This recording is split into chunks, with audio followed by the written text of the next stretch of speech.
धर्मपुर गांव अपने हरे भरे खेत के लिए और मेहनती किसानों और ईमानदार व्यापारियों के लिए प्रसिद्ध था। गांव में चारों ओर हरियाली थी, कुएं और तालाबों में पानी भरा रहता था और लोग मिलजुल कर रहते थे। गांव के सबसे प्रतिष्ठित व्यक्ति शिवनारायण थे, जो एक सफल व्यापारी थे। वह बहुत ही ईमानदार, दयालु और नेकदिल इंसान थे। उनकी एक किराने की दुकान थी, जहां से वह गांव के लोगों को जरूरत का सामान बेचते थे और किसी को भी मुश्किल में देखकर उसकी मदद करते थे। गांव में हरिया, मोहन और गोपाल जैसे व्यापारी भी थे, जो शिवनारायण के समान ईमानदार थे। वे हमेशा अपने ग्राहकों के साथ अच्छा व्यवहार करते और किसी से बेईमानी नहीं करते थे। इसी गांव में एक व्यक्ति था जिसका नाम था गिरधारी। वह शिवनारायण की तरह व्यापार करना चाहता था, लेकिन मेहनत से बहुत दूर भागता था। उसे हमेशा जल्दी से जल्दी अमीर बनने की धुन सवार रहती थी। गिरधारी लालची था और दूसरों का पैसा हड़पने की तरकीबें सोचा करता था। गिरधारी का एक दोस्त था बंसी, जो बहुत समझदार और ईमानदार इंसान था। वह गिरधारी को हमेशा समझाने की कोशिश करता था। गिरधारी, मेहनत से कमाया हुआ धन ही टिकता है। बेईमानी से मिला धन एक न एक दिन चला ही जाता है। अरे बंसी, तू अपनी यह नैतिक बातें अपने पास रख। मैं तो बस जल्दी से अमीर बनना चाहता हूँ। बंसी को गिरधारी की सोच पर अफसोस होता, लेकिन वह जानता था कि गिरधारी अपनी हरकतों से बाज नहीं आएगा। गिरधारी अक्सर देखता था कि शिवनारायण के पास बहुत पैसा है, उसकी दुकान खूब चलती है और गांव में उसका बहुत सम्मान है। गिरधारी को यह सब देखकर जलन होती थी। अगर मुझे भी इतना धन मिल जाए तो मैं भी गांव का सबसे अमीर आदमी बन सकता हूँ, लेकिन यह सब मेहनत करने से नहीं बल्कि चालाकी से होगा।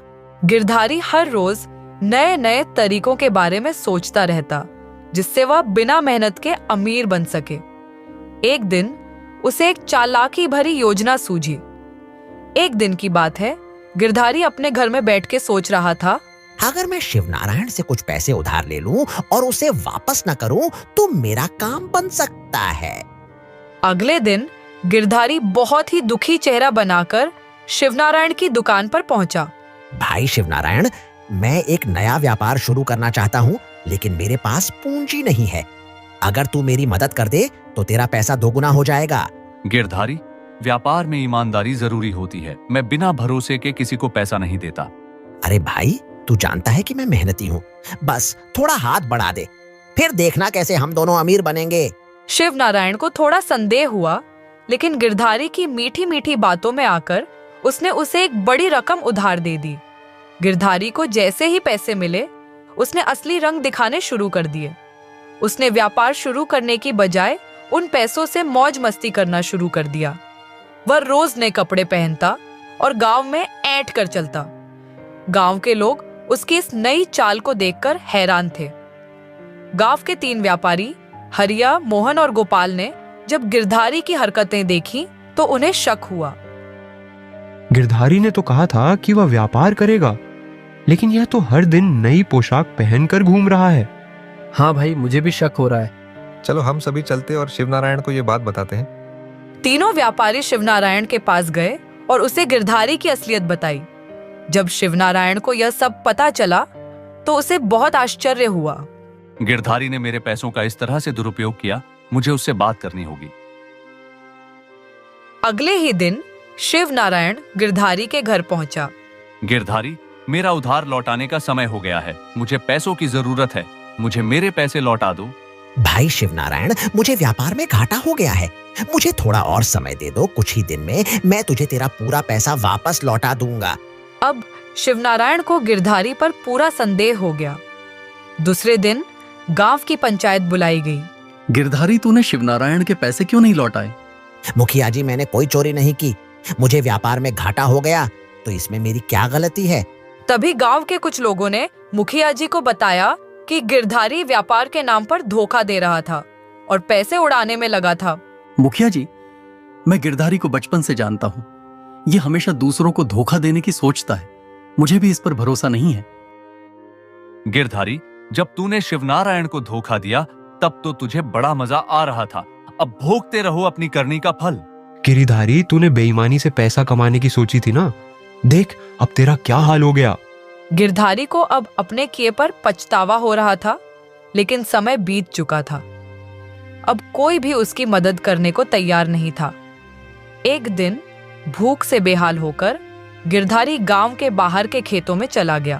काश मैंने मेहनत की होती तो गांव में आज मेरी भी इज्जत होती और मेरे पास खाने को अन्न भी होता। लेकिन अब उसे कोई सहारा नहीं मिल रहा था। वह दिन भर इधर उधर भटकता रहा और अंत में थककर गांव के मंदिर में जाकर बैठ गया। ये वही गिरधारी है जो अमीर बनने के सपने देखता था। अब देखो इसकी हालत क्या हो गई। गिरधारी को अब अपनी गलतियों का एहसास हो रहा था। गिरधारी अब खुद से ही नफरत करने लगा था। उसे अपनी हर गलती याद आ रही थी। मैंने ईमानदारी छोड़कर बेईमानी का रास्ता अपनाया, इसलिए आज मेरा यह हाल हुआ। काश मैंने शिवनारायण को धोखा न दिया होता। लेकिन पछतावे से कुछ नहीं हो सकता था। उसे अब अपने कर्मों की सजा भुगतनी थी। गिरधारी अब पूरी तरह से टूट चुका था। उसके पास न पैसा बचा था, न इज्जत और न ही कोई दोस्त। गांव में कोई भी उसकी मदद करने को तैयार नहीं था। भूख से बेहाल होकर वह एक दिन फिर से शिवनारायण की दुकान के सामने जा पहुंचा। शिवनारायण दुकान के अंदर बैठा हिसाब किताब कर रहा था। गिरधारी ने हिम्मत जुटाकर उसके सामने हाथ जोड़ दिए। शिवनारायण भाई, मुझसे बहुत बड़ी गलती हो गई। मैंने लालच में आकर तुम्हें धोखा दिया, पर अब मैं बहुत पछता रहा हूँ। मुझे माफ कर दे और एक मौका दे दे। मैं मेहनत करना चाहता हूँ। गिरधारी, तूने अपनी करनी का फल भुगता है। मैं तुझे माफ कर सकता हूँ, लेकिन गांव वाले तुझे फिर से भरोसेमंद मानेंगे या नहीं, यह उनकी इच्छा पर निर्भर करता है। गिरधारी की आंखों से आंसू बहने लगे। वह जानता था कि अब उसकी हालत सुधारने का एक ही तरीका है, मेहनत और ईमानदारी। गिरधारी को समझ आ चुका था कि बिना मेहनत के कुछ भी हासिल नहीं किया जा सकता। अब वह अपना जीवन सुधारना चाहता था। गांव में कोई उसे काम देने को तैयार नहीं था, क्योंकि उसकी बेईमानी सबके सामने आ चुकी थी। लेकिन फिर भी उसने हिम्मत नहीं हारी। एक दिन वह गांव के मंदिर के पुजारी रामदास बाबा के पास गया। बाबा, मैं बहुत भूखा हूँ और प्यास भी जोरों से लगी है। मुझे कोई काम दे दो ताकि मैं मेहनत करके अपना पेट भर सकूं। गिरधारी, अब तुझे समझ आ गया कि लालच का क्या अंजाम होता है। अगर तू सच में अपनी जिंदगी बदलना चाहता है तो मंदिर की सफाई कर और भिक्षुओं के लिए भोजन तैयार करने में मदद कर। गिरधारी ने सिर झुका दिया और काम में लग गया। पहली बार उसने बिना कोई लालच किए ईमानदारी से मेहनत शुरू की। गिरधारी अब मंदिर में काम करने लगा था। वह हर दिन सुबह जल्दी उठकर मंदिर की सफाई करता, भिक्षुओं के लिए भोजन बनाता और जो भी छोटा मोटा काम मिलता उसे पूरी ईमानदारी से करता। लेकिन गांव के लोग अभी भी उस पर भरोसा नहीं कर पा रहे थे। अब देखो इसे, जो एक समय अमीर बनने के सपने देखता था, वो अब मंदिर में झाड़ू लगा रहा है। गिरधारी बदलने का नाटक कर रहा है। हम इस इंसान पे आसानी से भरोसा नहीं कर सकते। गिरधारी ने इन बातों को सुना, लेकिन कुछ नहीं कहा।